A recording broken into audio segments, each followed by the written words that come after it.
India is a high priority for Trump 2.0. The president personally invited the Prime Minister in a phone call. The Prime Minister readily accepted. I think it's earlier than you normally see this kind of visit, and I think that's a testament to the fact that this relationship and the high ambition each country has for the relationship as something that's important to their own national interest. I think that's what you see. And I think, as we saw in the last time around with the Trump administration, even difficult issues, I mean, trade issues, there were tariffs, there was the removal of GSP, those sorts of things were there, but those didn't dampen the enthusiasm behind the relationship and the major progress that was made, including in the defense and security space, the conclusion of the most important fundamental defense agreements that underpin the ability for the U.S. to partner closely with a country like India. So I think this is going to be high ambition, and I think they're going to be talking a lot about the region, regional security, the Indo-Pacific, China, defense ties, and high-tech cooperation. Ingrid, defense and tech cooperation, usually are a very vexed kind of an issue because technology transfer becomes the most challenging aspect, irrespective of your best intentions, irrespective of the might of the administrations. Bureaucracies being bureaucracies will certainly work in a certain manner. But as far as the early visit of the Prime Minister is concerned, with this you have almost full term of the President Trump in front of you. And the patience and the time that you need to sometimes work on the vexed issues is available. Thank you. I think you're already seeing that they're stepping into this role where there's been progress made over the last two administrations. So first you had the major defense partner under Obama, and then shortly after, India was put into a different technology category, allowing the easy technology release of dual-use items. During the Biden administration, you have really path-breaking programs like the GE engine deal, where you're looking at 80% tech transfer. That's not heard of. I mean, that's an offer that has not been extended to other countries, and so that's something that has been uniquely offered to India. And I think we're going to see a continuation of that. I think the Trump administration was very forward-leaning in its first term, treating India in this higher category. The rebranding, the fact that it's now the Indo-Pacific, that's the vernacular used here in Washington. You have Indo-PACOM, and we're seeing a lot of really exciting collaboration between our industries. So the private sector, I would say, is at the forefront of that, and they've broken down a lot of those barriers. And do you think the fact is also this, that this special category status is something that Indians would naturally expect and desire, keeping in mind that India has always been a very responsible power, even when it comes to usage of the military software or any kind of strategic leeway that it has. And going forward, that's the way it's going to be seen, with a special prism of Indo-US ties, not being hyphenated or not being boxed into some kind of a particular area or region or geography. Yes, I completely agree with what Vikram and Ingrid said here. I think as you look at the relationship, and President Trump and Prime Minister Modi laid a strong, robust foundation in Trump 1.0, and that continued and has continued to grow. But the 6 stakeholder buckets, if you will, that fostered the relationship to be closer and therefore not hyphenated, as you mentioned, would include the political spectrum, and there's a lot of synergies over administrations on that.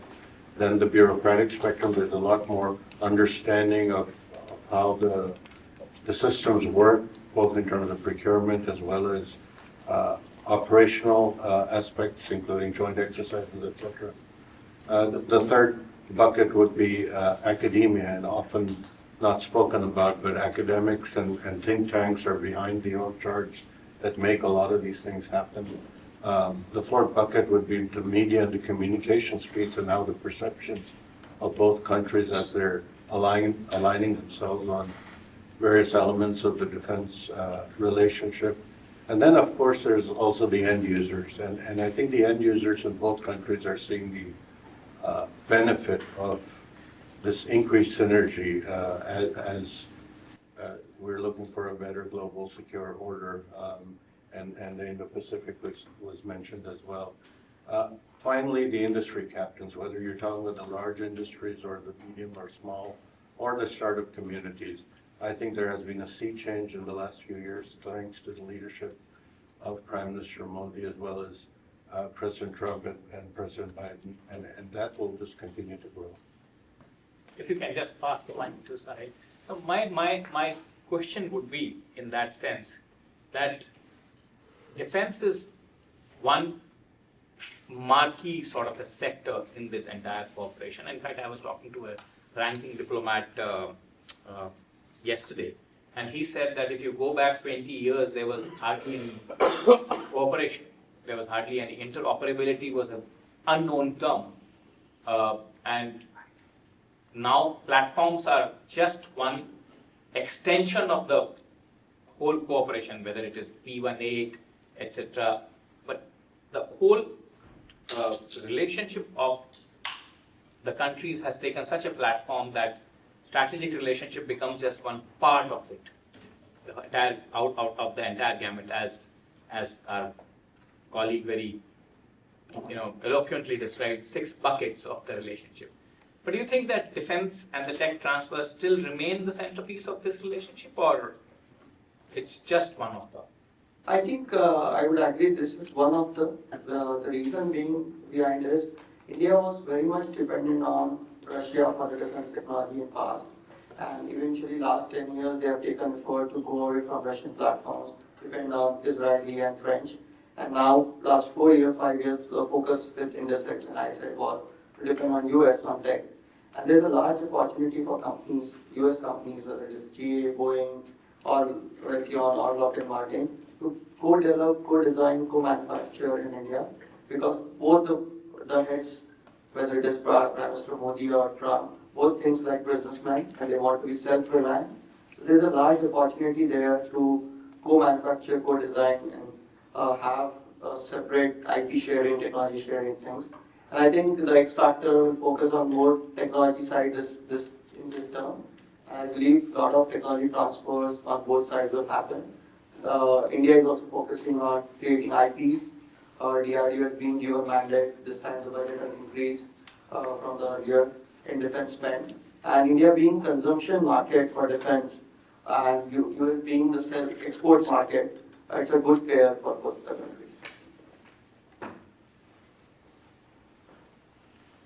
Good pair, keep it. Good pair for both the countries.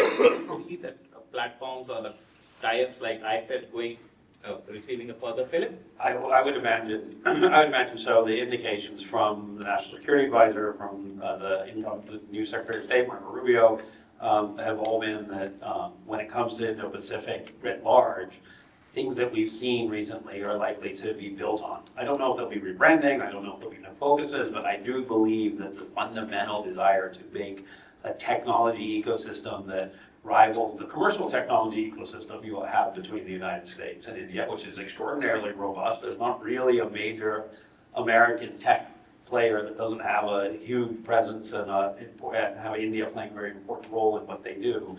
And I think that the intent is that would be a way for the United States to basically more rapidly innovate and also to potentially compete in the global marketplace. Because if you start building more things in India that are defense specific, and if you start in new areas like undersea technologies, space technologies, and things like that, you might be able to realize some of the cost arbitrage that would let you actually, maybe be competitive in other markets, Southeast Asia, Central Asia, Eastern Europe, Africa. And I think there's a vision of sort of, India has a vision of making India for the world. I think there is a shared vision of, make India, the US industry cooperating to make for both countries, but also for the world. Whether that can be realized, I think there's a lot of things that would need to happen, but I think that vision is actually pretty robust, and so I expect things to go on. For that to happen, manufacturing will have to happen in India. Do you think that's possible under Mr. Trump? It'll be a delicate balance. Yes, right? because he's obviously about making America, not so much in making anywhere outside America. Right, but I think that there also are potentially benefits that can be derived here in the US. You look at the talent base in India, you look at cost savings that can be achieved. The fact that there is manufacturing today, there are global supply chains that exist. It's not an either or. There are a number of countries where, again, take Turkey for example, where we've shifted some supply chains out of it. How can India benefit from that? So I think there's definitely a role, and there's definitely value that India brings to the table. So I think it's a win-win, and I don't think it's just bilateral. I think if we look at this multilateral, for example, we have a client from Australia that's manufacturing aerostructures in India. And so we're, effectively looking at opportunities that go beyond just this bilateral, but certainly in the Quad realm. I think if it's zero sum anywhere, I think if it's zero sum, making India instead of America, and it's a net, then I think that has a real problem. But a lot of these things, to Ingrid's point, could potentially be more in America, coming along with making India, because you're increasing the volume. But you think You would have to make that case though. But you think in your mind that the space for that kind of an exercise exists in the minds of the leaders? Yeah, I think the imagination is there to really have this be not just in tech, but in actually manufacturing, in critical Because minerals, for India, supply chain security. I ask you this question because for India, large-scale manufacturing is the panacea that we are probably looking at when it comes to solving the ever-present and ever-looming jobs crisis in that country. And that's a challenge of most developing world. I think challenge of most of the industrialized world too is that they've lost too much manufacturing and that China has claimed too much manufacturing globally. And I think this becomes a joint battle. In the best scenario, it becomes a joint battle. And just to add one more point, Yes, please. there are offers on the table where it is manufacturing lines that could go to India. It may not be viewed as cutting edge technology, but it is. These are systems that are still in place.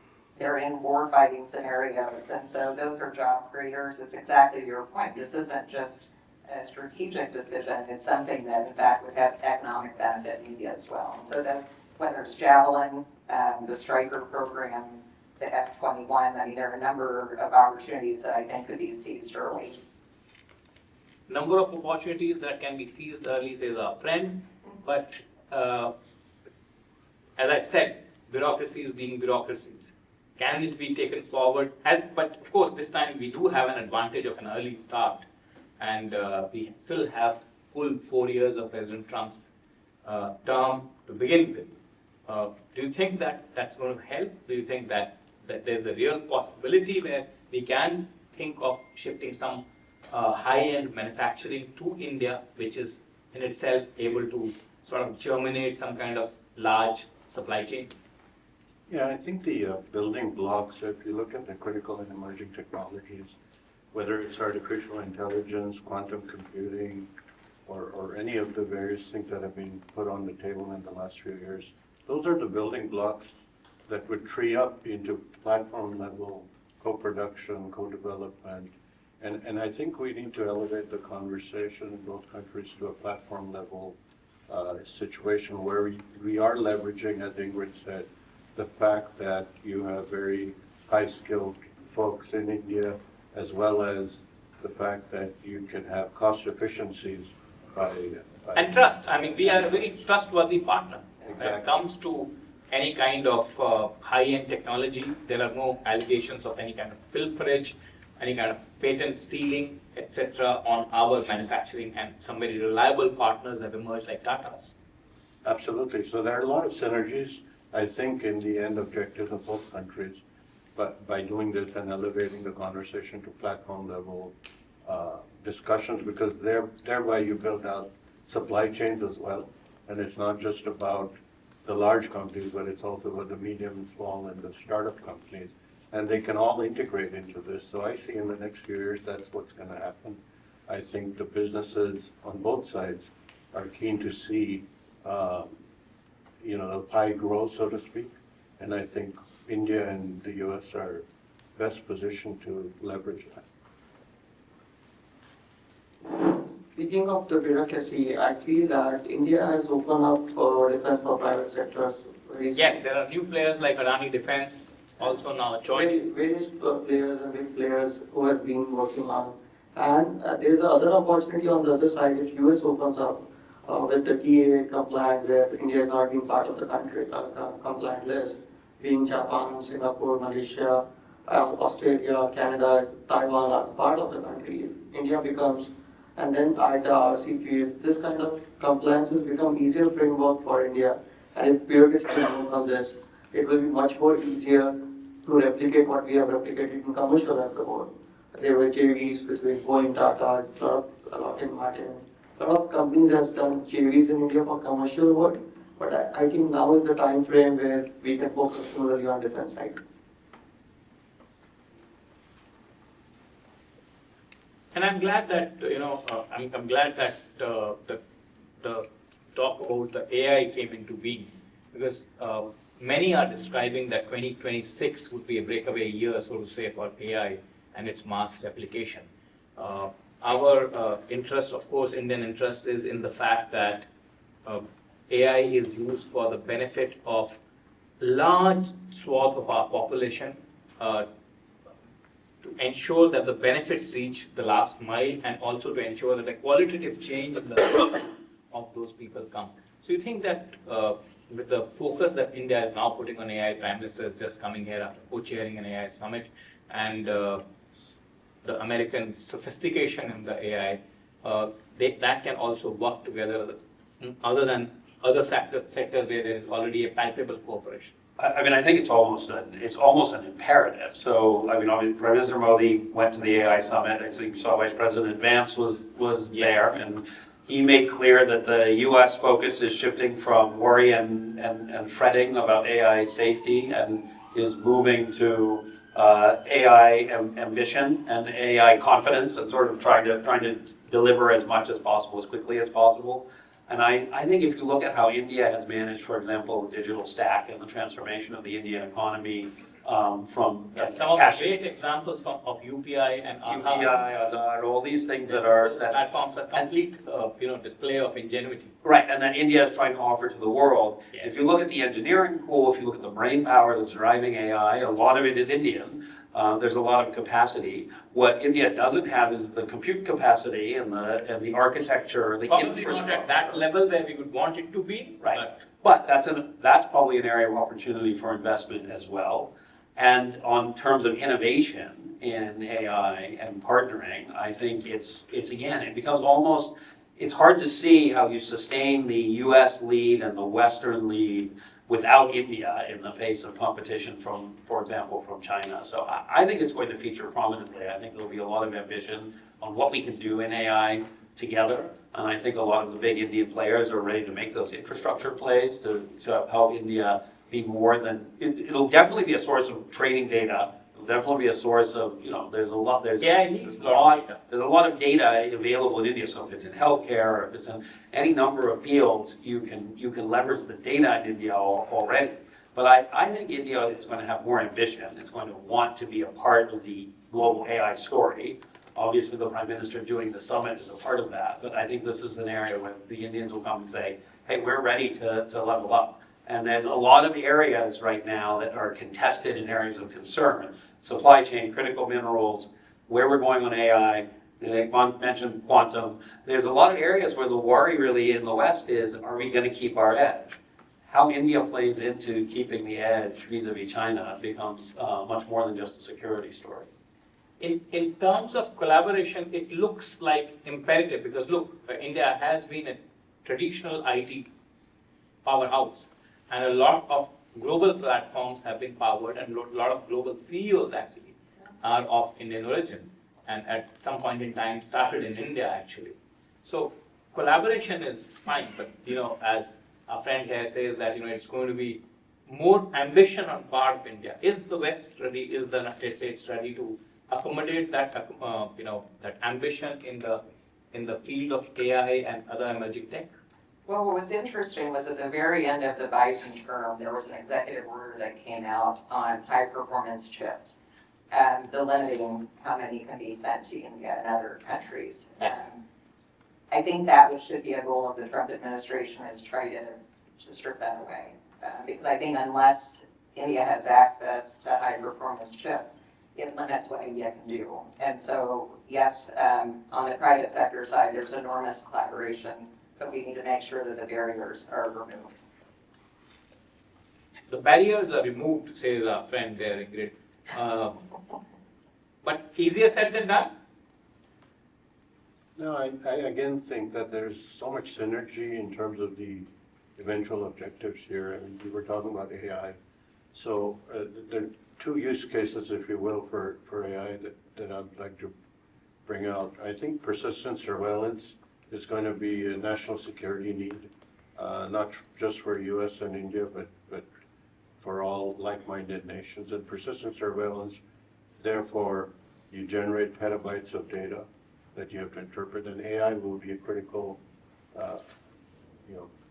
founding block to enable that. The second aspect, and we see that in some of the conflicts around the world, is data resiliency. You need data to be resilient, and you need the threats from adversaries to be conquered, and that again will require AI. So these are just two examples of why both countries will continue to work together and increase strength in that regard. I do think AI, again, leads to another aspect which was discussed in the first panel, which is we talked about nuclear energy. And I think AI requires a lot of energy. And so where is that going to come from? And so when we look at the energy mix, whether it's nuclear fusion or nuclear fission, both of those areas, again, require impetus. And I think India and the US can work together on both of them. And my question to you would be that whenever any new platform or any new technology emerges, there's obviously a fear of technology to begin with. AI is currently probably going through that phase. And both in terms of job losses, both in terms of the upheaval that a new tech can cause, there's a lot of uncertainty in the minds of people, particularly the end users and the people who are going to face the brunt.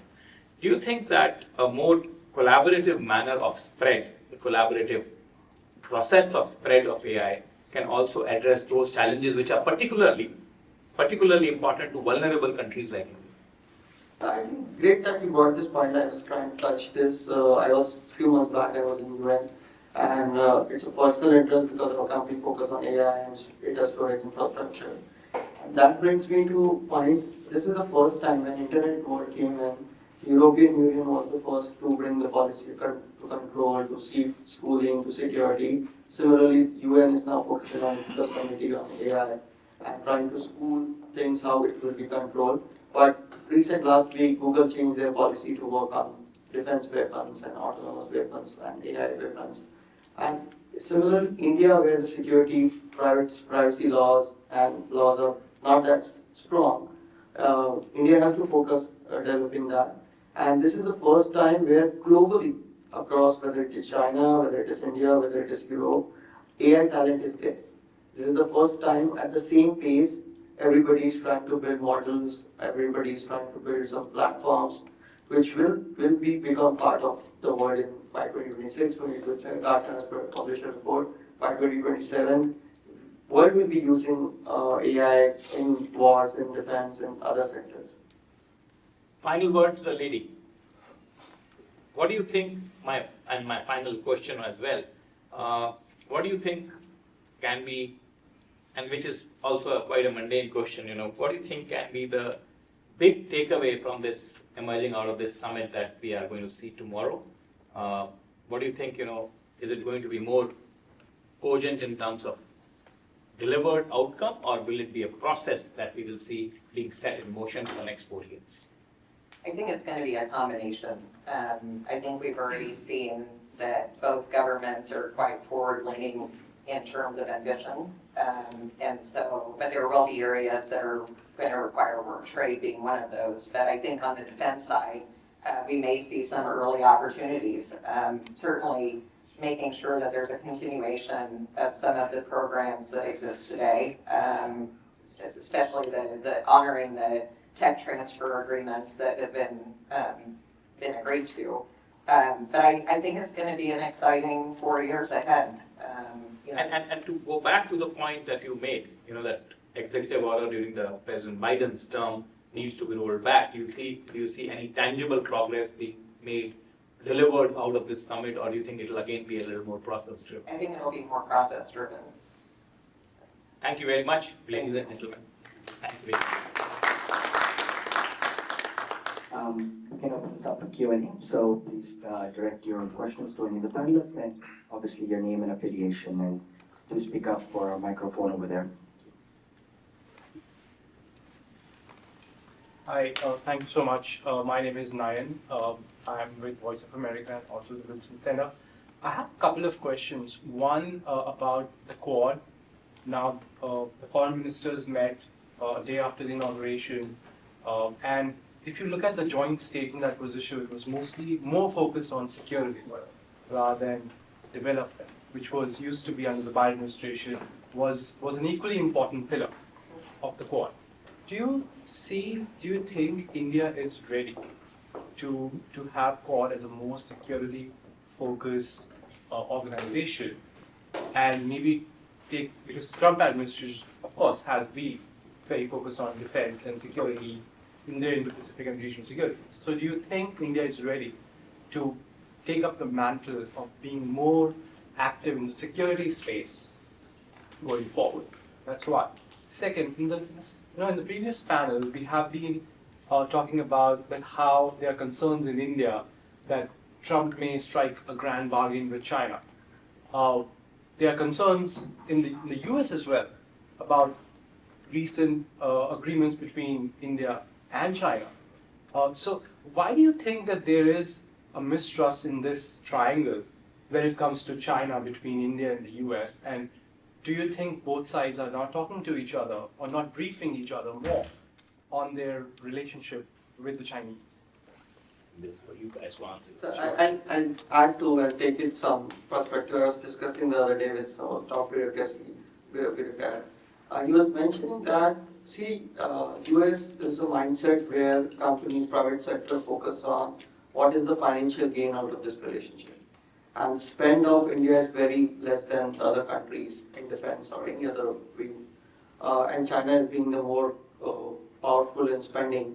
So there was always a question, this mistrust, okay, I will use India to bargain with China, focus on there, whether it's just Pakistan. But now it is more important for US, has a strategic importance to focus on India, not financial gain or economical gain. It's more important for strategic. And that's why India has to be ready for the security, for other Quad process, and US will support that. And that probably by tomorrow's statement or joint statement, it's a process. Maybe in a few months we'll see the trust between both the countries.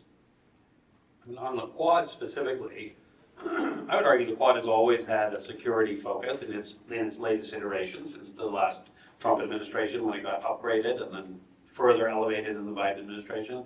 But it's been, to put a finer point on your question, is India ready to publicly have it be about security? It's always been, in private, that's always been a part of it. Publicly, it's been about competition and options, alternatives, basically saying the Quad is going to provide ways that you can have, if it's investment credit, if it's infrastructure, that is going to come on favorable terms with respect for your national requirements, with local input and things that you don't really see with fast, big Chinese infrastructure projects where they bring in a bunch of Chinese workers and they sort of, get the agreement and then run it and that's that. So I think they're going to want to balance both elements. India, of course, is hosting the Quad Summit this year. I fully expect that President Trump will travel to India for that Quad Summit. I think it was a pretty powerful sign that the foreign ministers' inauguration, Quad foreign ministerial, happened immediately. I think that showed that the attention is there. And I'm not surprised that the statement didn't get into much detail because I think that was about as fast as something like that could come together. But I think the security element is there, and it ties to your second question about the mistrust about a deal with China. I don't think anybody's averse to a deal with China if China is behaving in ways that aren't threatening the peace and stability of the Indo-Pacific, right? I mean, I really think we have to remember the reason we're not trying to deter China from thriving and existing. We're trying to deter China from starting a war, potentially a world war, by overstepping lines in Taiwan or India or the South China Sea or Japan, Philippines, where it has these territorial disputes that it's been so aggressive about. And it's the Chinese assertiveness that has driven countries to say we need to do more to deter China from those actions. And so the concern would come from what's the deal entail and and so I think the devil would be in the details of any sort of deal. I don't think outside of the press that the U.S. Was too concerned about the resumption of flights between India and China and the somewhat of a normalization of the relationship. After all, there's still flights between the U.S. and China. They're just at a lot lower level than they were 10 years ago. The only thing I would add is I think at the government level, there is a higher degree of trust than ever has existed. Yes. There is still public mistrust and there is legacy distrust. But by and large, if you think about whether it's India's energy purchases from Russia, that could have been a much bigger deal, and it wasn't.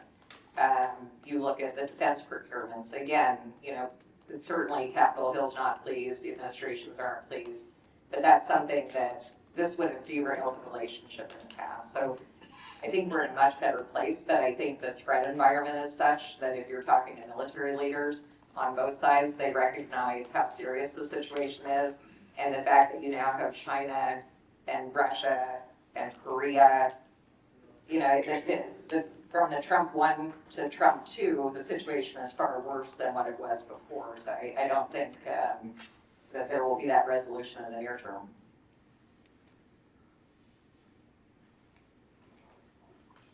Go ahead. It's Vishnu from South Asian Herald.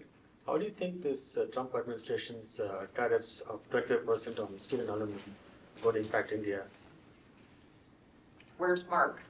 I know. Where's the trade? The last panel was the trade panel. Look, I think I think there's a lot to be seen in what's going to happen on tariffs. But there is no doubt when when Donald Trump called India the tariff king, as he did a few years ago, there's a little bit of an admiration in that, right? I mean, he, in a way, wants the United States to be the tariff king, right? It's not just a critique. It's like, look at how India plays this trading game so tough and favors itself. It protects its industry and tries to, make itself number one, and we need to do that too. And I think as the earlier panel discussed, I think tariffs are a real issue, not just for India, but globally. And I just think it's too early to know which tariffs are going to stick, which are negotiating tools, where that leads. The expectation right now from, in talking to folks sort of on both sides ahead of this visit is we likely will be kicking off trade talks, as Mark Scott spoke about on the prior panel. Maybe that foresaws tariffs, maybe it doesn't. Anything that's global, of course, applies to India too. But it's, this is a period of high adventure when it comes to global trade. I think we'll have to close, but we have one last question from Anthony, and There's one there and there's one back there. Okay. This is Anthony, right? Yes, Ingrid, yeah. there's only Anthony. Sometimes there's one. Thanks very much, guys. Wanted to ask about the outlook for reform in the United States that could accelerate defense cooperation between the U.S. and India. I think Vikram, you just wrote something with Samir, you touched on this in a recent piece. Of course, Indian defense procurement is a challenge. We know that there have been challenges on the U.S. side. Some of those have been steadily addressed. Ingrid mentioned strategic trade authorization tier 1, which happened amid tariff pressures and position of steel and aluminum tariffs in the first Trump administration. So you can compartmentalize trade and strategic trade, I guess you could say, to an extent. But when you really look out at it, as somebody who's worked on trying to find where those points of friction are, the last Biden administration touched the outgoing Biden administration touched a couple of things toward the end on civil space launch, for example, touched on some nuclear issues on the entity list, for example. But there's not a lot of structural problems. Some of those problems are more sentimental, hesitations around dual use, for example. And then, of course, the ITAR broadly. So now you have a situation where it looks like our bureaucracy, U.S. bureaucracy, is likely to fall into line with obstruction. If you have a strong presidential direction, that would seem to be the case. Yet you also see a potential weakening of that same bureaucracy that you need to carry forward hard things. So if you were looking out at it as a panel that has experience with this in many different ways, what do you think the outlook is for global reform to the processes around defense sales, which are not specific to India, but will clearly benefit India as the world's largest arms importer? I don't know if Vivek wants to Yeah. take that first, having been the beneficiary and victim of U.S. No, I do. I mean, I think you're probably the best positioned to answer that question that you asked. But I do feel that, you know, whether it's an FMS process or DCS process, I've observed the relationship over the last 20 years. And there has been a sea change and a whole lot of progress over the years from some of the first sales that happened to where we are now. And that's largely due to an understanding and education between both the bureaucratic systems, where you have a DPP or a DAP in India, and you have a selling process here, that they've started to understand each other better. They've started to understand FMS, DCS, hybrid sales better. And so I think that, structurally, I think both bureaucracies, as you rightly said, have to be able to function a lot more smoother, even with the top-down political direction. And I think that is happening. I think both governments are cognizant of the fact that some of these things have to be accelerated because timelines and, quite frankly, technology is progressing at a much faster pace.